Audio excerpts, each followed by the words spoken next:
Hey guys, I'm Derek Micko, And I'm Paul Coleman. and this is our fighter face-off video. So we wanted to kind of get together and kind of show you guys a little bit about our aircraft, talk a little bit about the concepts of our design, our philosophy, and sort of kind of friendship that has grown as a result of it.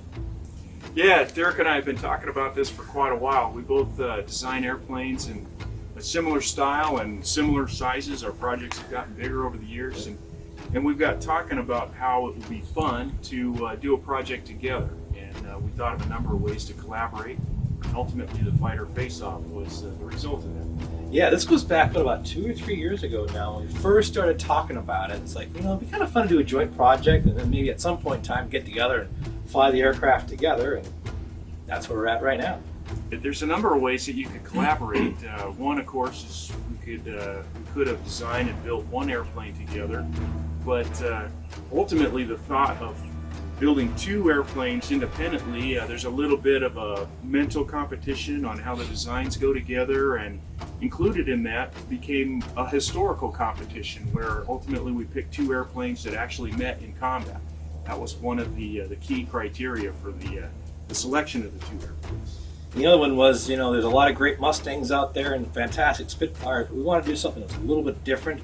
Maybe an airplane you maybe even hadn't even heard of before, but it was very distinctive in its time period. So the aircraft I chose was the Polikarpov I-16. It was an early 30s fighter. It was the Russians' main fighter aircraft through most of the beginning of World War II. And actually during the Finnish War fought against the Curtiss Hawk. That's right, and that was a bit of a surprise. We spent a lot of time considering different airplanes that could have met, and it seemed like most of the time there was one really popular airplane that's been overmodeled and then a more obscure airplane. And we really wanted two airplanes that were kind of similar in your likelihood of running into them in the field. And the fact that the Curtiss P-36 met the Polikarpov was a bit of a surprise, and it turns out that the path that this airplane took was really incredible. It turns out that Curtiss sold quite a few of these Hawk 75s. That was the export version of the P-36. They sold them all over the world, but they sold a number of them to France. And when France fell, the Germans captured quite a few of these airplanes, and when they developed a alliance with Finland, when Finland was a bit of a bulwark against the Russian advance, they sold a bunch of these airplanes to the Finnish Air Force, where they did pretty well against the I-16. We're going to get some videos of our aircraft a little bit here, so for those that are familiar with seeing my aircraft, you might notice a little bit different background, but it's a little bit more picturesque, that's for sure. I don't know about that, but it is a wonderful day here in Sonoma County. We've got dead calm weather right now, nothing but sunshine, and just a little bit of cloud cover just to make it a beautiful sky. Let's get in the air. All right.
So a little more about the airplanes themselves. They were cut by Monsanto Laser Works. Tom has taken that over from Charlie and has done a fantastic job since there.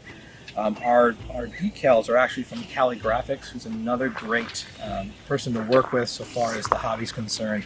If you haven't had a chance to check out her site or order anything from her, I do highly recommend it. Service is fast, great to work with, and very, very affordable. Yeah, I agree with that.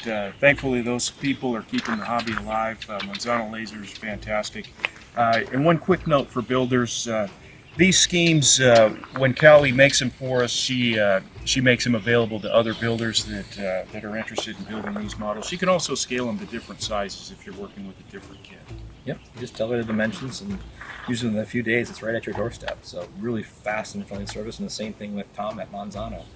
Now tell me a little bit about what you use to cover your model. I use Polyspan on this model. Polyspan is it's a polyester fabric. It's a woven material, unlike monocoat that's a film. And a lot of builders have problems getting paint to stick to monocoat. It's so smooth that the paint doesn't really want to adhere to it. In the case of the woven product, the fabric, it takes up the paint differently, and the paint sticks much, much better. And that makes it a lot easier to put the paint down, to mask and put other layers on, get the tape off without peeling all of the paint off. It's a lot easier to work with. I'll attest to that. I actually had some of the same woes when it came to covering. Normally I would go with a very lightweight film.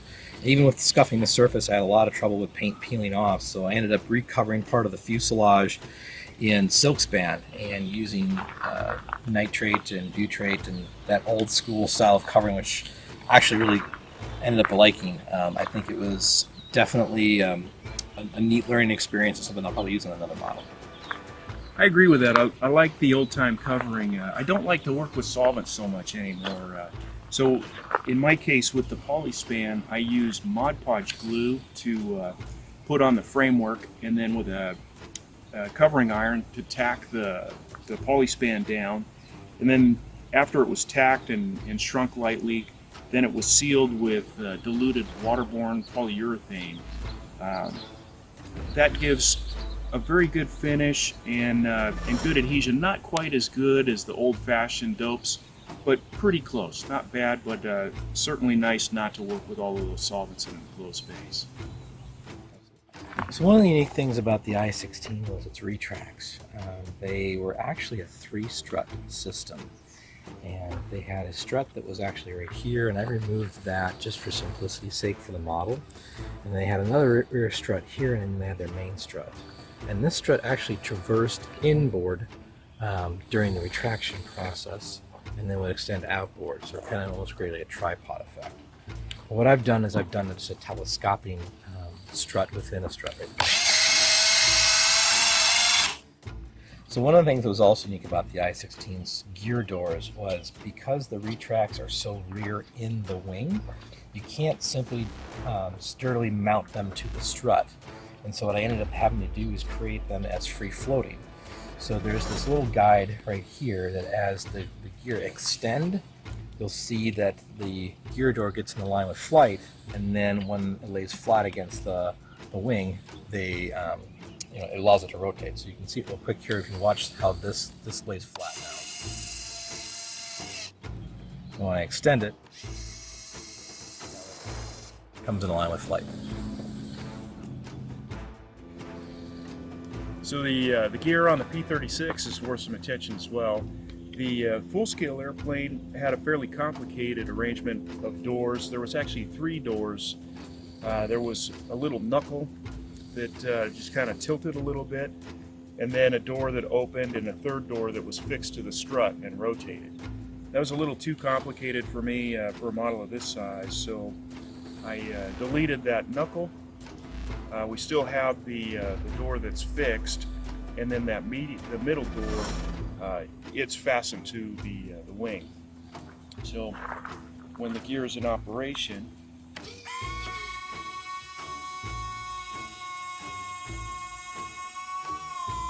you see that it buttons down with a bit of a gap for the strut to come through, which is not ideal, but it's not bad.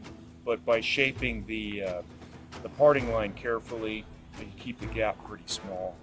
but it's certainly not scale in operation, but fairly scale in appearance.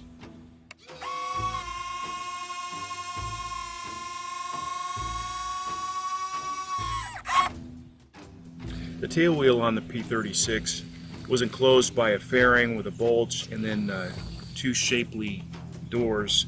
The kit for this airplane, it includes the plastic for this fairing. The plastic does not have the doors cut out, so the builder has to determine what retract they're going to use. In this case, it's the retract unit that came from the FMS 55-inch P-40, which works perfectly for this size airplane. Once the doors are cut free, then small springs were made from a guitar spring by making a spiral string wrapped around a wire, and then hinges were made from music wire and aluminum tube.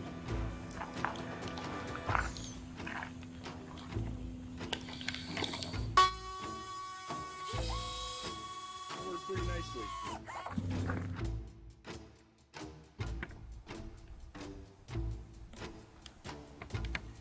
We're at the end of day 2 of filming for the fighter face-off meeting. We had the planes up in the air at a couple of different locations today. Why don't you give us a little bit of a brief description about those two spots? Yeah, it's been busy. We're ending up the day back where we started. We're at the Wine Country Flyers Field in Sonoma County, just outside of Windsor, California. In the morning, we actually started at the NorCal Flyers Field, and that's up in Geyserville. That's a little further north still in Sonoma County.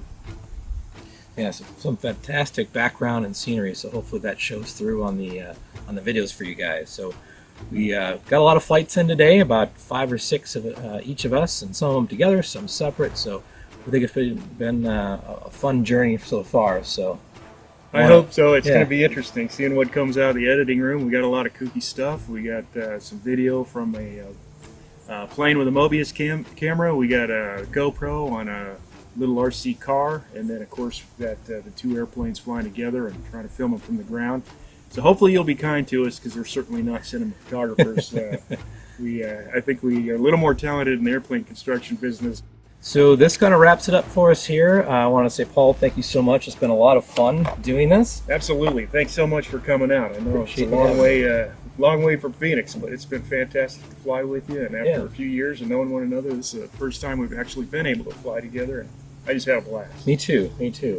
And for you guys that have been following this, let us know what your thoughts are. Was this fun? Was this entertaining for you? And if you've got some ideas maybe about the next round of Fighter Face-Off, shoot us an email.